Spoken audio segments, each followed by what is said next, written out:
sampai dia kena permukaan tabungnya, kemudian dikunci menggunakan kunci pada jangka sorong, kunci pemutar pada jangka sorong seperti ini. Kemudian setelah didapat pengukurannya, kemudian ditulis pada lembar data pada diameter pipa. Kemudian pertama-tama menggunakan garpu tala yang sudah diketahui bilangan getarnya.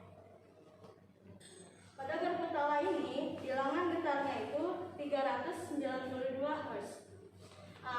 Karena KSDU ini dibutuhkan oleh 2 praktikan, maka saya memanggil asisten Adit untuk menemani saya. Langkah pertama, awalnya kita menggunakan garpu tala yang sudah diketahui bilangan getarnya. Kemudian kita pukulkan menggunakan pemukul garpu tala. Percobaan ini dilakukan sampai terdengar dengung yang menyebabkan resonansi pada sistem ini.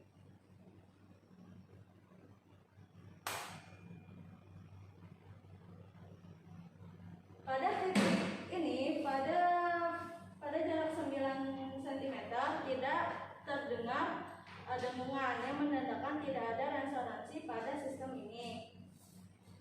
Kemudian kita mencari titik resonansi atau yang bisa mengeluarkan dengungan pada sistem ini dengan cara menurun naikkan si tabung reservoir tersebut sampai titik yang kita inginkan, seperti pada titik 20 cm.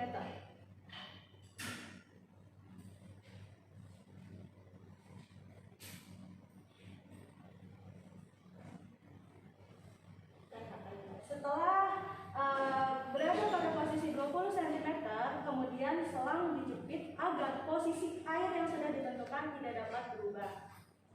Kemudian kita menggunakan jenis garpu tala yang sama, dipukulkan kembali dengan menggunakan pemukul garpu tala seperti ini. Pada titik 20 cm, dengungan yang menyebabkan resonansi sudah terdengar. Kemudian ditulis pada lembar data pada garpu tala yang bilangan getarnya sudah diketahui pada kolom pertama. Kemudian karena di kolom pertama sudah kita ketahui 20 cm, itu sebagai pembanding di kolom kedua dan kolom ketiga. Selanjutnya kita akan mencari resonansi pada garpu tala X dan Y. Tadi kita sudah ketahui titik awalnya itu di 20 cm. Kemudian pada kolom kedua itu kita cari bilangan ketiga kali lipatnya, yaitu 60 cm.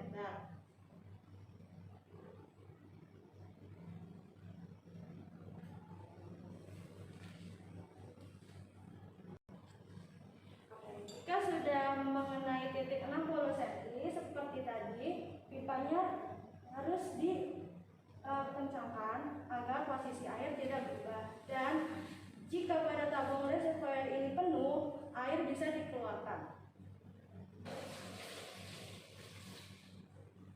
Oke, kita mulai ya mencari resonansinya.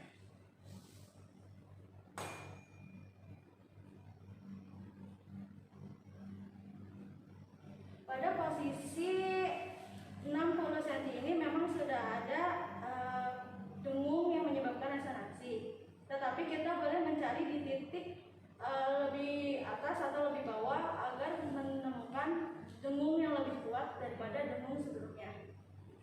Bolehkah di 61?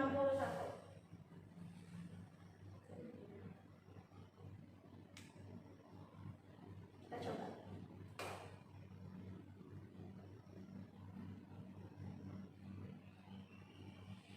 Dengung pada 61 tidak sekeras bunyi pada posisi 60 cm, sehingga pada kolom 2 bisa ditulis yang 60 cm.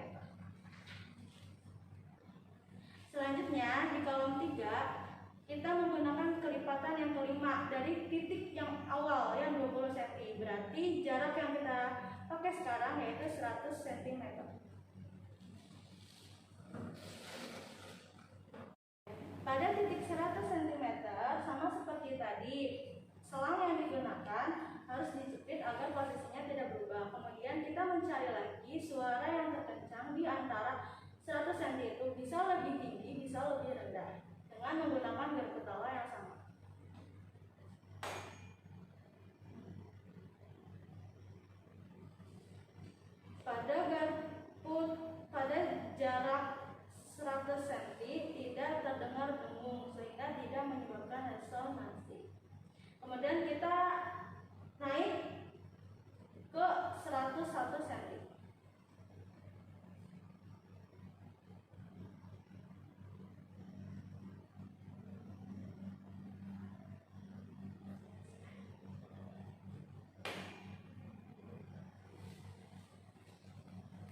menemukan dengungan, maka kita diperbolehkan untuk mencari dengungan di titik lain yang dengungannya lebih keras daripada sebelumnya. Oke, sekarang kita coba di titik 103 cm. Terdapat gembong yang menyebabkan resonansi sehingga 103 bisa kita catat di lembar data percobaan pada kolom 3. Untuk selanjutnya, untuk garputala X dan Y, kita lakukan dengan langkah-langkah yang sama seperti menggunakan garputala yang sudah diketahui bilangan putarnya. Untuk melengkapi lembar data, hal yang harus dihindari ketika praktikum kecepatan searah di udara yaitu ketika memukul garputala, maka tangan kita tidak boleh melebihi dari pegangannya. Seperti ini dihindari, harus memegangnya pas di sini.